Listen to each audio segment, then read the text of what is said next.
Alors bonjour à toutes et à tous, merci d'être venus aussi nombreux. Alors je vais me présenter brièvement. Donc Stéphane Mancio, architecte au sein de la société eBizNext. Donc l'objet de ce cookie concerne le packaging et déploiement d'une application avec Docker et Ansible. Donc compte tenu du fait qu'on ait pris un peu de retard, on va essayer d'aller un petit peu plus vite. Donc dans un premier temps, nous allons voir l'intérêt d'utiliser Docker et à travers son utilisation aussi bien pour le packaging et puis avec deux zooms sur deux problématiques qui sont adressées par le pattern ambassadeur et Service Discovery. Et puis on verra ensuite l'utilisation d'Ansible pour pouvoir déployer les applications et faire du provisioning. Et enfin, j'espère, si on a le temps, une petite entrée sur DevOps. Alors, par rapport à cette présentation, donc on va s'appuyer sur une application open source e-commerce qui s'appuie sur différents types d'applications. Donc, on a du Jaya qui est un CMS. On a une application Spray, donc un microservice pour le run et le paiement. Bon, je ne vais pas rentrer trop dans le détail. Et puis on a une application Grails aussi en microservice puisqu'elle est lancée en standalone. Et puis on a en back-end des bases de données. Alors on peut avoir du Postgre, du MySQL, du Derby, l'Oracle, un peu ce qu'on veut. Et puis en NoSQL on a d'Elasticsearch. Et puis en frontal on va retrouver du Nginx qui va s'appuyer sur du HAProxy pour load balancer les différentes applications. Donc avec les différents flux. Alors pourquoi Docker? La première chose, c'est qu'on se rend compte souvent qu'on a, là en tout cas, en l'occurrence dans cet exemple, on peut avoir des applications polyglottes. On a du Scala, de l'Ak, on a du Java, on a un peu de tout. Et c'est souvent assez difficile, assez délicat d'imaginer de pouvoir déployer toutes ces applications indépendamment de l'environnement cible. Donc, l'avantage du coup de Docker à ce niveau-là, c'est évidemment sa portabilité. C'est-à-dire qu'on va packager des images qu'on va être capable de lancer sur n'importe quel environnement et on rend du coup l'application agnostique à l'environnement. On a aussi le fait qu'on peut construire assez rapidement des images, donc à l'aide d'un formalisme propre à Docker qui est le Dockerfile, donc on verra tout de suite après, et le fait qu'on puisse partager ces images à l'aide de Docker registré. On peut créer un registre d'images Docker, plus d'entreprises, spécifiques à son entreprise, et pouvoir les réutiliser au besoin sur les différents environnements.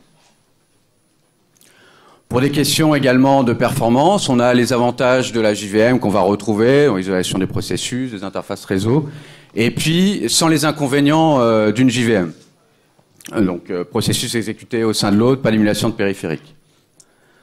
Enfin, dans le cadre d'une démarche DevOps, on a aussi l'idée d'avoir une pseudo-séparation des rôles où le développeur va plus se concentrer sur le packaging de son application et l'Ops qui va conserver ses prérogatives, gestion des logs, sécurité réseau, etc.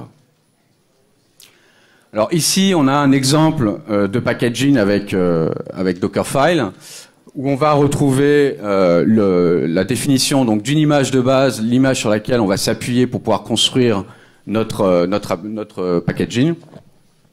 On va avoir la possibilité de définir des variables d'environnement qui seront consommées par le container en runtime.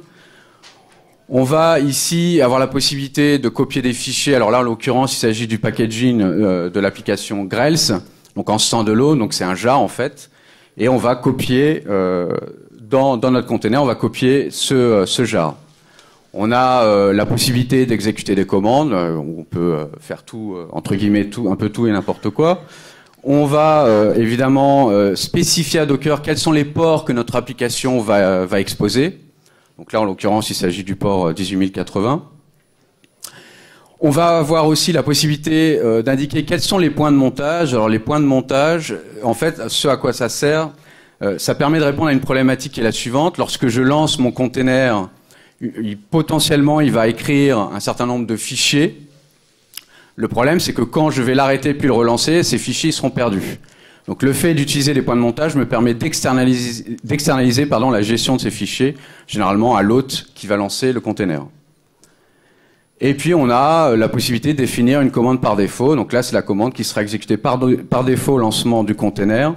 Alors juste par rapport, je pense que la majorité d'entre vous le savez, image, c'est vraiment la manière dont j'ai packagé mon application et éventuellement rendu disponible dans un Docker Registry. Le container, c'est une fois que j'exécute l'image, je crée en fait son exécution, c'est un container. Alors une première problématique qu'on a adressée notamment donc avec Docker, notamment lorsque l'on doit dialoguer avec une base de données, c'est que j'ai mon back-end potentiellement avec évidemment une adresse IP que je connais, qu'elle soit privée ou pas, et j'ai mon container, donc là en l'occurrence un container Postgre qui est lancé. Le problème c'est que bon, je vais faire en sorte, les bonnes pratiques veulent que je fasse en sorte que le port soit généré dynamiquement par Docker, donc dans un range de ports, il va être choisi dynamiquement, automatiquement, et du coup, moi, si je veux dialoguer avec la base de données, le problème, c'est que je ne sais pas potentiellement sur quel port ce container a été lancé. Donc le rôle de l'ambassadeur pattern, c'est justement d'adresser cette problématique, où on va, en fait, c'est un jeu de proxy.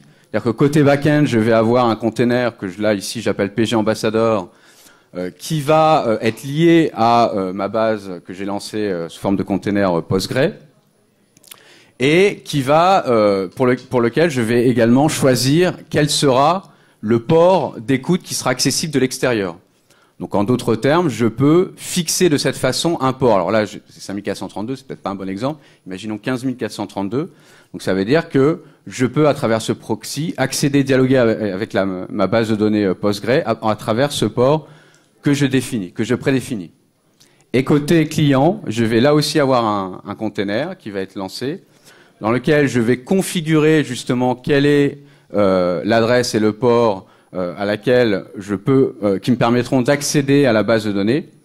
Et lui, il sert donc de proxy, et ce qui va me permettre, in fine, de dialoguer avec la base de données.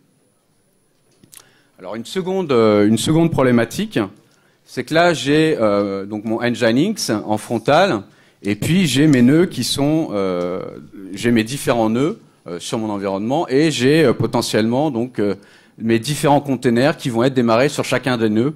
Alors une partie ou tous les containers. Et le problème, c'est que je ne sais pas évidemment sur quelle IP potentiellement une application a été démarrée. Je ne connais pas le port, mais on a vu comment l'adresser par ailleurs. Et puis, si je veux créer un cluster de serveurs, faire du load balancing, potentiellement, je ne sais pas trop comment faire. Donc là, ce qu'on aimerait arriver à faire, c'est d'avoir en fait de manière dynamique une conf, par exemple, HAProxy, qui soit générée et qui me permette d'adresser les différents clusters de serveurs que j'ai pu créer en lançant uniquement des containers sur les différents nœuds.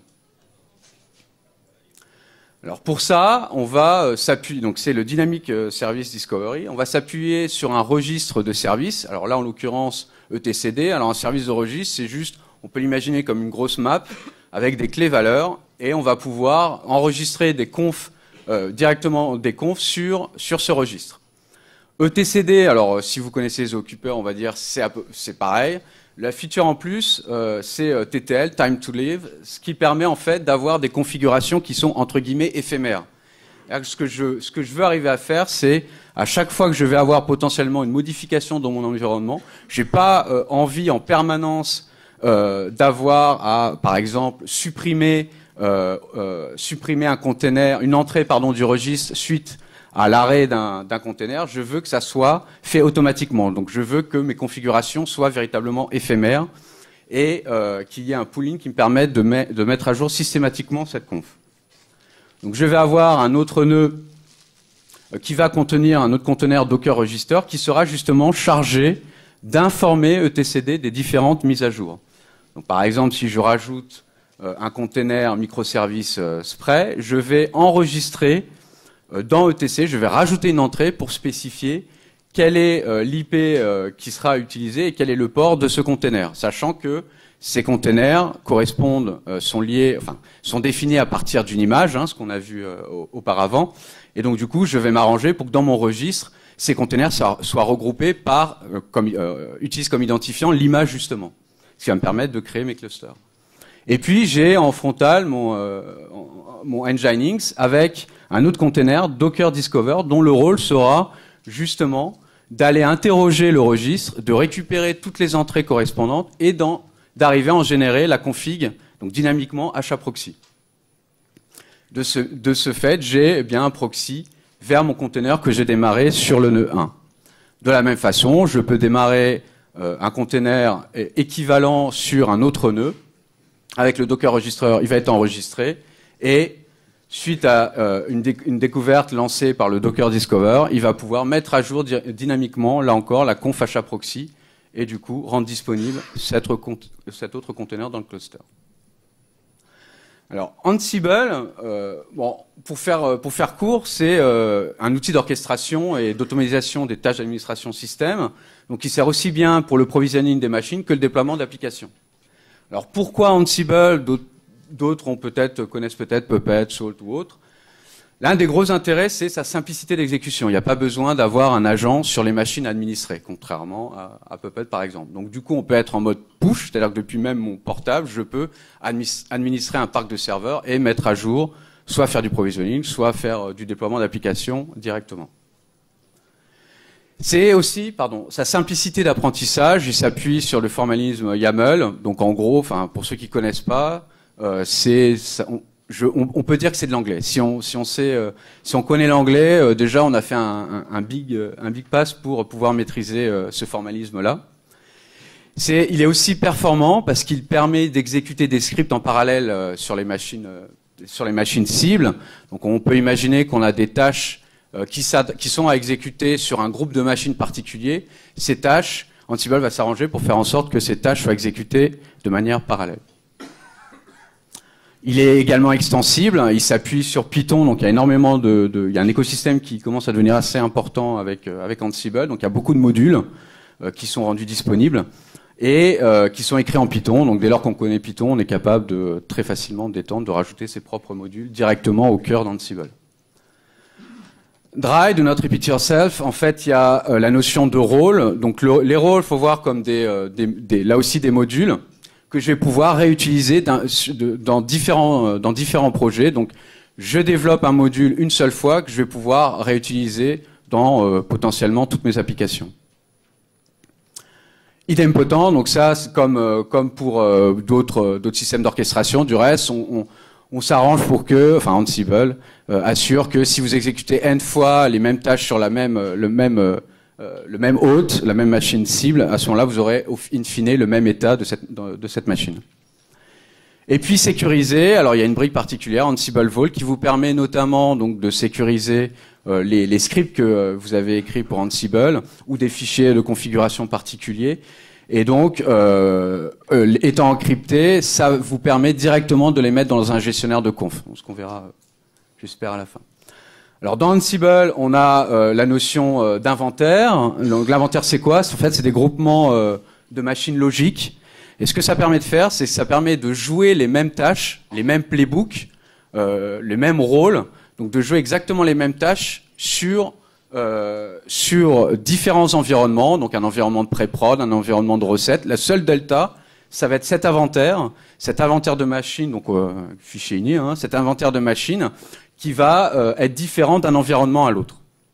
Et qui permet d'aller très loin, qui permet de pouvoir définir des groupes de groupes, donc des sous-groupes. Alors voilà un exemple type de playbook. Qu'est-ce qu'on fait dans un playbook? On va définir quelles sont les machines sur lesquelles on va exécuter les tâches. Donc ces machines sont définies à l'aide de hosts. On va définir quels sont les rôles à appliquer à ces groupements de machines, donc à l'aide de roles. On a la possibilité directement de spécifier des tâches à exécuter sur ces machines sans passer par des rôles, mais là c'est pour, entre guillemets, best practice. Et puis on a la possibilité aussi d'exécuter un rôle sous condition. Donc là, vous voyez le when, et vous voyez derrière, ça ressemble quand même un peu à de l'anglais. Ensuite, vous avez la notion donc de rôle. Alors le rôle, ça va être quoi? Il faut voir comme une arborescence de fichiers, ni plus ni moins. Ici, donc j'ai l'intégralité de mes rôles qui sont utilisés dans le cadre d'un playbook, du playbook donné. On va avoir DB, un rôle particulier. On va avoir la possibilité de définir des variables. On va avoir donc tout au format YAML. On va avoir la possibilité de définir des tâches qui seront exécutées dans le cadre du rôle. Donc là, MongoBizAdmin. On va avoir la possibilité également d'utiliser des templates, donc des templates qui me permettront de variabiliser ce qui devra être copié sur le serveur cible. Et puis on a donc le fichier YAML racine qui est mon playbook. Alors avec Ansible, on va pouvoir faire du build donc d'images Docker. Donc là c'est le module Docker Image où je vais copier en amont un certain nombre de ressources sur la machine cible. Je vais ensuite donc exécuter le build à partir du path que j'ai défini et qui contient l'ensemble des ressources nécessaires à la construction de mon image. Et puis je vais lui donner un petit nom qui doit être bien évidemment unique. Pardon, excusez-moi. Ensuite, je peux évidemment lancer directement des containers à partir d'Ansible sur mes différentes machines cibles. Alors dans le lancement, je vais pouvoir spécifier quelle est l'image qui devra être utilisée. Je vais également spécifier, j'ai la possibilité de spécifier un nom qui va permettre de distinguer le container. J'ai aussi évidemment la possibilité de faire du binding de port. Donc là, en l'occurrence, je vais m'appuyer sur une notion qui est offerte par Ansible, qui est la notion de fact, où je vais récupérer pour chaque machine un ensemble de facts que je vais pouvoir réutiliser dans le cadre de l'exécution de mon script Ansible. Je vais avoir aussi la possibilité de faire du binding de points de montage dont je vous ai parlé tout à l'heure, en spécifiant si les points de montage qui seront utilisés peuvent être utilisés en lecture seule ou en lecture-écriture. Donc le read-write, là en l'occurrence, c'est en lecture-écriture. Alors enfin, une petite extension donc sur l'intégration d'Ansible et Docker dans le cadre d'une démarche DevOps. Donc là, on a les différents acteurs DevOps qui sont représentés, qui vont à la fois être chargés, bon, évidemment, du développement du code pour les développeurs, qui vont aussi préparer le packaging, donc potentiellement être à l'origine de la définition des Dockerfiles. Les Ops qui vont rajouter, éventuellement travailler de concert avec les développeurs pour pouvoir écrire les scripts Ansible. Et tout ça va être poussé donc dans le gestionnaire de conf que vous voulez, que vous avez l'habitude d'utiliser. Et puis dans le cadre du build, on va retrouver sur la plateforme de livraison continue, bon, on peut avoir Jenkins, on peut avoir autre chose, on aura potentiellement du Maven, Gradle, SBT, ce que vous voulez, ce dont vous avez besoin. Et puis en plus, vous aurez Ansible et Docker. Donc on va builder, en même temps qu'on va builder les packages spécifiques à mon application et les déposer dans un repository d'artefacts, on va avoir la possibilité de builder les images, de les pousser dans un Docker registry d'entreprise. Et on va déployer, lancer les scripts Ansible de déploiement sur les environnements cibles que l'on souhaite. Ces environnements, in fine, allant tirer, si elles n'ont pas les images, en tout cas au moins dans les versions correspondantes, on va aller tirer ces images depuis notre Docker registry. Voilà, je vous remercie de votre attention.